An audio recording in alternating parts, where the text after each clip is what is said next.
नमस्कार and welcome to the new episode of talking point blank. आज हम बात करेंगे बांग्लादेश की। हमने देखा कि बांग्लादेश में कुछ डेवलपमेंट्स जो हैं वो बहुत तेज़ी से हो रही हैं। पहले हमने मोहम्मद यूनुस का जो है विज़िट वो चाइना का देखा, और वहाँ से आकर फिर हमने देखा कि he met prime minister Narendra Modi on the sidelines of BIMSTEC summit जो थाईलैंड बैंकॉक में हुआ था। तो उस समिट में हमने साइडलाइन एक मीटिंग देखी, मच एंटिसिपेटेड थी, मच टॉक्ड अबाउट थी। इंडिया ने कुछ अपने पॉइंट्स जो हैं वो बड़ी फिरोशसली सामने रखे। बांग्लादेश ने जो है अपना रेटरिक जो उनका है उस रेटरिक को वो चलाते रहे। उसमें शेख हसीना की एक्सट्रेडिशन की भी बात थी, बट खैर मैं बिम्स्टेक समिट में और उसकी साइडलाइन पे बात नहीं करूँगा। मैं बात करूँगा जो डेवलपमेंट्स हुई हैं, चाहे फिर वो बिम्स्टेक में हुई हैं या चाइना में हुई हैं, उन पे मैं बात करना चाहूँगा। और उसमें इसका अगर एक क्रक्स निकाला जाए तो इसमें बड़ी तीन जो हैं वो इम्पॉर्टेंट जियोपॉलिटिकल स्टोरीज़ हैं, और एक जो आफ्टर इफेक्ट इम्पॉर्टेंट है बांग्लादेश के इंटरनल हालात को लेकर, वो भी है। तो इस सब के बारे में हम बात करेंगे। सबसे पहले अगर हम देखें कि चाइना से वापस आके और बीमस्टेक के बाद से एक न्यूज़ जो है वो बड़ी इस वक्त वायरल चल रही है कि यूनुस ने जो है चाइना को ऑफ़र किया है लाल मिनोरत का एयरबेस। नाउ अगर आप ऑफिशियली चाइना और बांग्लादेश के जो एमओयू साइन हुए हैं, जो डॉक्यूमेंट साइन हुए हैं, या जो भी बातचीत हुई है, उसमें जो एक ऑफिशियल रिप्रेजेंटेशन होती है, एक ऑफिशियल वर्जन होता है, उसमें इस एयरबेस की कहीं पे कोई बात नहीं है। There is not official confirmation कि इन दोनों के बीच में, बांग्लादेश और चाइना के बीच में लाल मिनोरत को लेकर कोई बात हुई है। But at the same time ये जो र्यूमर है लाल मिनोरत का, ये फर्स्ट डेवलप हुआ था लास्ट ईयर दिसंबर से, और इस बारी भी जो है ये कंफर्म कर रही हैं सोर्सेज की, हालांकि इन्होंने ऑफिशियली इस चीज़ को एक्सेप्ट नहीं किया है। बट इंटरेस्टिंगली ये है कि जब से इंडिया में इस इंडियन मीडिया ने इसको प्ले किया है और इस पर बात करनी शुरू की है, कोई ऑफिशियल डिनायल जो है बांग्लादेश से इस बारे में नहीं आया है। They have not officially denied this news also, which lends credibility to what the news is all about, कि बांग्लादेश और चाइना जो है ये लाल मिनोरत एयरबेस पे बात कर रहे हैं। सो तीन है, एक लाल मिनोरत एयरबेस है, एक जो है वो मोंगला पोर्ट की बात है, जहाँ पर यूनुस ने इनवाइट किया है चाइनीज़ को, और चाइनीज़ प्रेसिडेंट जिनपिंग ने प्लेज किए हैं $400 million for upgradation of that port and upkeep of that port. और फिर हम बात करेंगे वाटर मैनेजमेंट और तीस्ता की भी। तो ये तीन जो हैं ये मैं कहूँगा कि ये जो है ये these are the flash points which are between India and Bangladesh and India and China also, and India, Bangladesh और चाइना को तीनों को मिलाकर भी जो है ये तीनों एक बड़े फ्लैश पॉइंट्स हैं। ना जहाँ तक लाल मिनोरत की बात आती है तो दिस इज़ ए 700 एकड़ प्रॉपर्टी एयरबेस की बात की जा रही है, जहाँ पर सपोजिटली बांग्लादेश जो है वो already is looking for J-10C fighters from China and J-17 fighters जो पाकिस्तान के पास भी हैं। उसकी रिक्वेस्ट है बांग्लादेश की चाइना को लेकर। चाइना ने J-10C की जहाँ तक बात है तो वो सप्लाई करने की बात बांग्लादेश को की है, बट इसकी स्ट्रैटेजिक लोकेशन भी बड़ी प्रिकेरियस है, because this is only 70 kilometers away from Cooch Behar और 120 kilometers away from the Indian air base of जो अलीपुर द्वार के पास में है। तो 120 किलोमीटर है ये इंडियन एयरबेस से, हासिमर एयरबेस से, और 70 किलोमीटर जो है ये कूच बिहार से है। सो इसकी एक मिलिट्री आप कह सकते हैं स्ट्रैटेजिक लोकेशन जो है वो बहुत इमेंस है, बहुत इम्पॉर्टेंट है। और अगर ये चाइना को वाकई में they are giving it to China, they are leasing it out to China, then boss this is going to become a flash point between India and China, number one. This will become a major headache for India in this region. तो एक तो ये है। Second is कि अगर हम बात करते हैं मोंगला पोर्ट की, लास्ट ईयर शेख हसीना ने इंडिया को फ्री एक्सेस दिया था इस पोर्ट का, and Indians were able to use this port free of access for trading. But जब से यूनिस आया है उन्होंने उस फ्री एक्सेस को जो है वो कैंसिल कर दिया है, and now he is inviting the Chinese to get into the Mongla port. तो basically what he is trying to do is he is giving air base on one side, he is giving access to the Bay of Bengal on other side, और फिर the third most irritant factor is coming with the Teesta. Now Teesta के बीच में already India और बांग्लादेश को लेकर हमेशा से जो है एक टेंशन जो है वो चलती आ रही है. वाटर शेयरिंग जो तीस्ता पे है वो अभी तक इंडिया और बांग्लादेश के बीच में जो है फाइनलाइज ट्रीटी नहीं हुई थी. 80-20% का जो एक वाटर शेयरिंग एग्रीमेंट जो शेख हसीना काफ़ी टाइम से पुश कर रही थी उसके लिए था, वो फॉर्मलाइज नहीं हो पाया था. But Yunus has talked about giving 50 years of water management to the Chinese, and that again is a flashpoint between China and between India. China का बांग्लादेश में आके वाटर बराजेस बनाना, डैम्स बनाना, कनाल्स को रीडाउट करना is going to be a problem. It will create problems for India. Hydro, इसको आप कह सकते हैं कि it's a hydro flash point इसको हम बोलते हैं जियो पॉलिटिक्स में. और this again is not going to culminate into something which is a win-win situation either for Bangladesh or for India.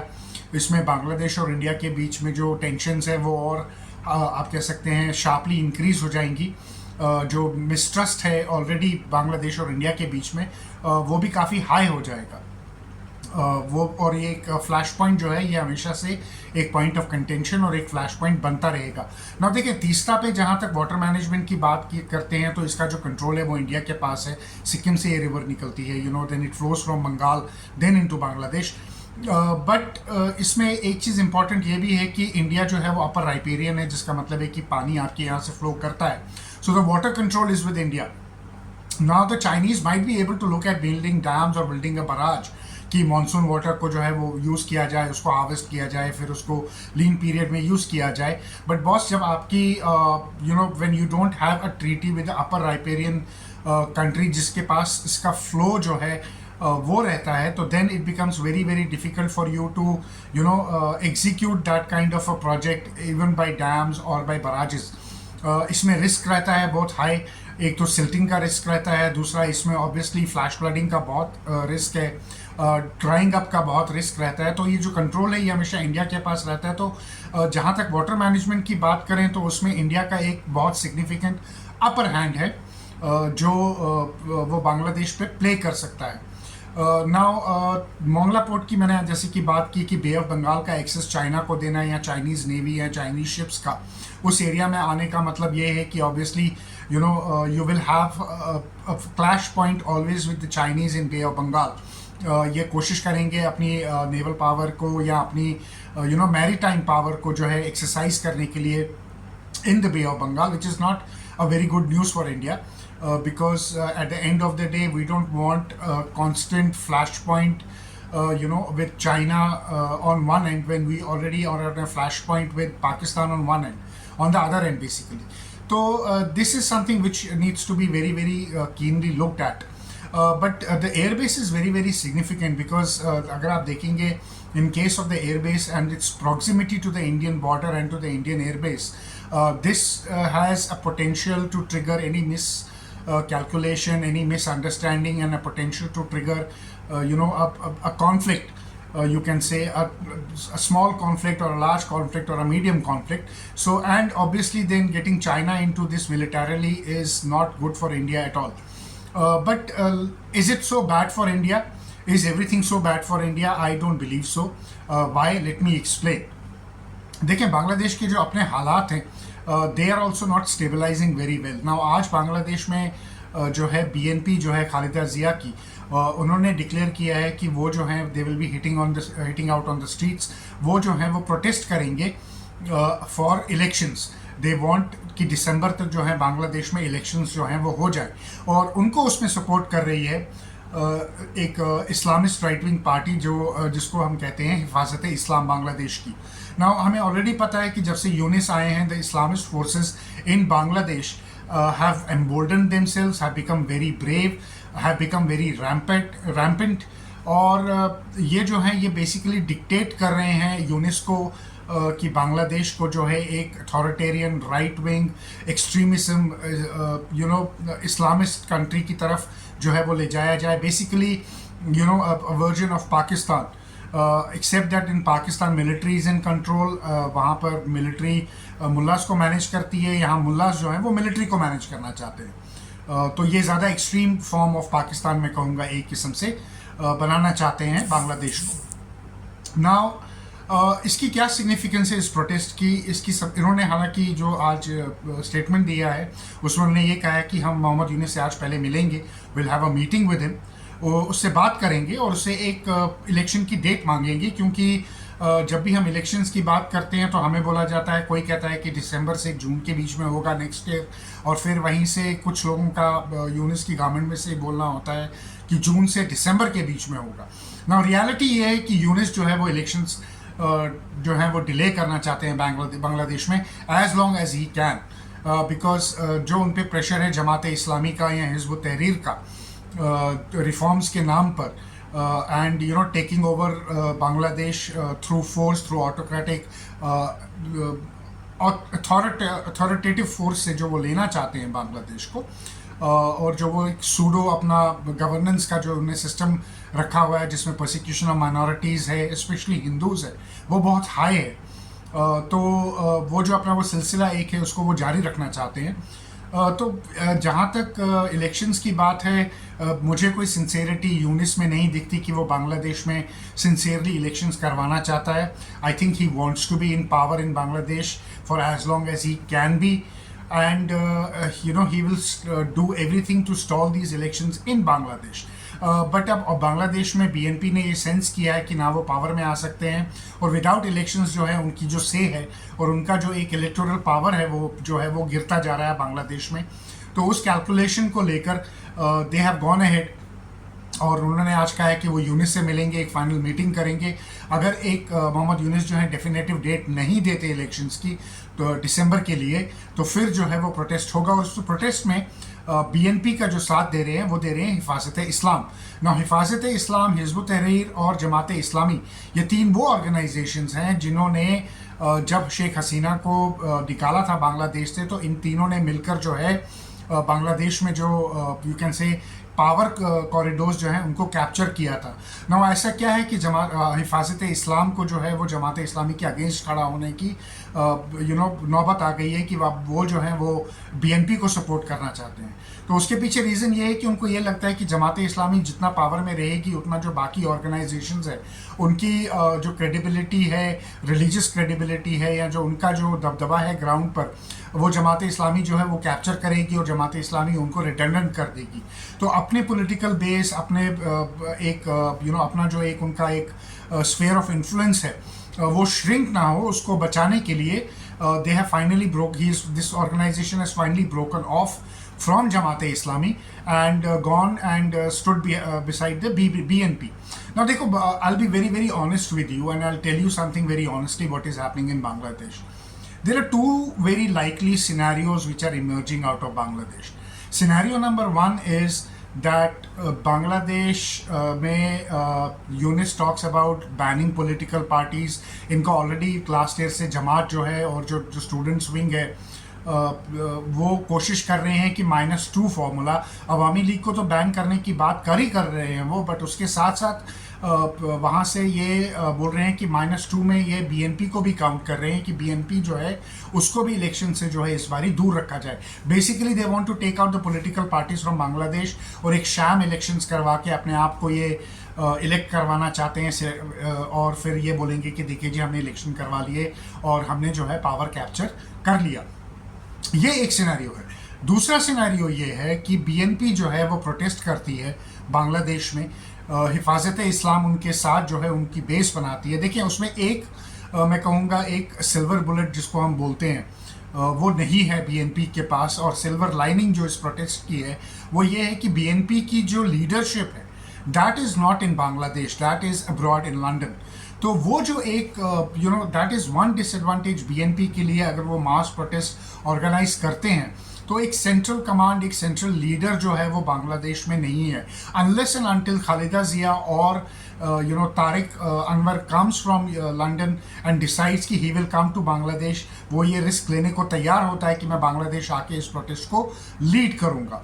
अगर वैसा होता है तो देन ऑब्वियसली इस ये जो प्रोटेस्ट है this will become a much stronger protest, और इसमें आप कह सकते हैं कि it will be a very consolidated, very strong protest.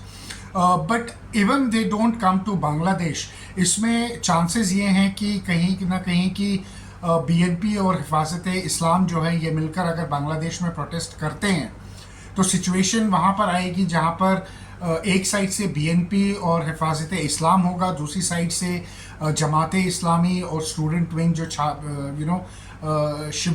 छात्र शिविर है जमात इस्लामी का, और वो यूनिस की, और जो नई पार्टी बनी है हसनत अब्दुल्ला की, ये स्टूडेंट्स वगैरह एक साइड पर होंगे और इन दोनों के बीच में जो है ग्राउंड पे क्लैश होगा ना. अगर ये क्लैश ग्राउंड पे बढ़ता है और अर्बन और रूरल एरियाज़ में ये क्लैश बढ़ता है तो बांग्लादेश की जो इंटरनल हालात हैं, जो इंटरनल सिक्योरिटी तो नहीं मैं कहूँ, सिक्योरिटी जो है वो ख़राब होती जाएगी, वो बद से बदतर होती जाएगी. उस सूरत में मुझे ये लगता है कि जो बांग्लादेश आर्मी है उसको फैसला करना पड़ेगा, उसको एक सख्त कदम उठाना पड़ेगा और फैसला करना पड़ेगा और उसको टेक ओवर करना पड़ेगा.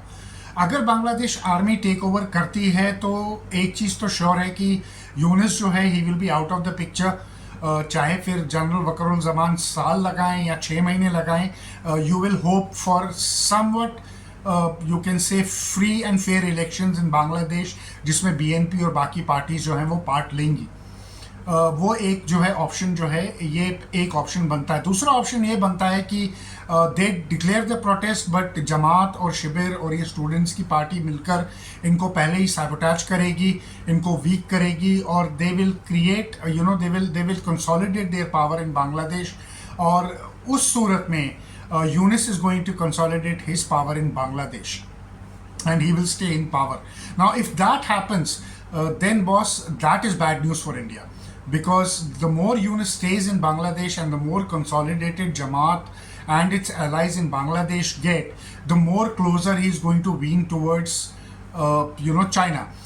बट इस पर काफ़ी कुछ डिपेंड करता है बांग्लादेश आर्मी पे, क्योंकि देखें जब से मीटिंग हुई है when Yunus was visiting China, मैंने अपने पिछले पॉडकास्ट में भी ये बात की थी कि there was a meeting between Indo Pacific deputy commander जो हैं फ्लीट के यूएस के, उनके बीच में, और बांग्लादेश आर्मी के जो जनरल हैं जनरल वकरुल जमान, उनके बीच में भी बांग्लादेश में ढाका में मीटिंग हुई थी.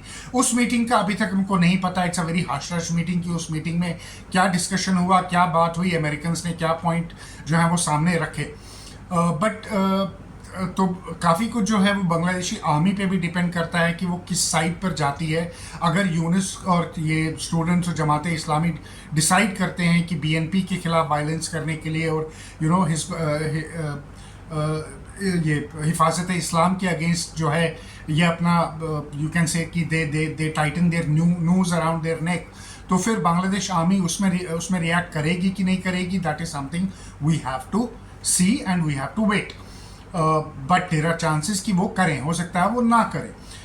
बट बॉस क्रॉस रोड इधर है कि बांग्लादेश में कि क्या आर्मी जो है वो यूनिस को इस एक्सट्रीम तक जाने देगी कि जहाँ पर इस्लामिस्ट जो हैं वो कम्प्लीटली टेक ओवर करते हैं विदाउट एनी इलेक्शंस और एक अनार्की फैलाते हैं पूरे बांग्लादेश में, और बांग्लादेश में जो केओस है चलता रहेगा, या आर्मी कहीं ना कहीं यूनिस को ये बोलेगी कि फुल स्टॉप की बहुत बड़ी ज़रूरत है. क्योंकि एक और इम्पॉर्टेंट न्यूज़ है वो ये है कि जो जनरल वकरुल जमान है he is travelling to Russia, he has already left, he is going to Russia and then he is going to Croatia. तो ये 2 ट्रिप्स हैं उनके जो वो करने जा रहे हैं, एक रशिया जा रहे हैं, एक क्रोएशिया जा रहे हैं, और वहाँ पर उनकी जो मीटिंग है वो उनके रशियन काउंटर पार्ट से होगी, और क्रोएशिया में भी उनकी मीटिंग उनके काउंटर पार्ट जो होते हैं जनरल होते हैं आर्मी के उनसे होगी. तो ये भी एक थोड़ा सा एक सिग्निफिकेंट आई थिंक मैसेजिंग है यूनिस को और टुवर्ड्स बांग्लादेश की तरफ से भी कि जो आर्मी जो है, चाहे यूनिस जो है वो एक डायरेक्शन में देख रहे हैं, बट जो आर्मी है उसकी शायद डायरेक्शन जो है वो यूनिस के साथ कहीं मेल नहीं खा रही है, वो कहीं और देख रही है. तो ये जो सिचुएशन है ये डेवलप करती है. इंडिया के लिए ये कैसे डेवलप करती है, जैसे कि मैंने आपको बताया, if this protest become mass then army comes in, and then we also get to play our role कि elections जो हैं, elections में कि elections जो हैं बांग्लादेश में वो free and fair रहे. Now if Islamists come into power and anarchy goes and we see that Younis जो है वो बिल्कुल चाइना की तरफ लीन कर रहे हैं, then boss, I think India really needs to look at its hard options, and that is hard diplomatic options. मैं बात ये पहले भी कर चुका हूँ और मैं ये रिपीट करूँगा. एक इंडिया के पास जो सबसे बड़ा वेपन है बांग्लादेश के अगेंस्ट, वो है वाटर वेपन, क्योंकि जो वाटर कंट्रोल है बांग्लादेश का वो प्राइमरली इंडिया के हाथ में है, स्पेशली तीस्ता का. और गैंजिस का जो है अगले साल कॉन्ट्रैक्ट ख़त्म हो रहा है उनके साथ. They want to renew that contract, we want to renew that contract, but then you have this huge water weapon in your hand which you can unleash on Bangladesh, which you can use on Bangladesh. Second is that you will have to be very hard, you will have to really do the border fencing. Bangladeshi illegal immigrants को आप ये जो हम 10, 12, 20 करके जो हैं हम देख रहे हैं कि इनको उठाते हैं और बंद करते हैं, आई थिंक हमको इसको एक्सेलरेट करना पड़ेगा. हमको en masse Bangladeshi illegal immigrants को पकड़ना पड़ेगा and will have to send them across the border back to Bangladesh. बहुत ज़रूरी हो जाएगा. तीसरा ये है कि बांग्लादेश के साथ you will have to have जैसे यूएस जो है वो एक पॉलिसी जो है वो डिप्लॉय करता है, and that is calling out extremist forces and de-recognizing these extremist forces. So I think देखिए हिजबुत तहरीर की जहाँ तक बात है तो इंडिया में already it's a proscribed terror organisation.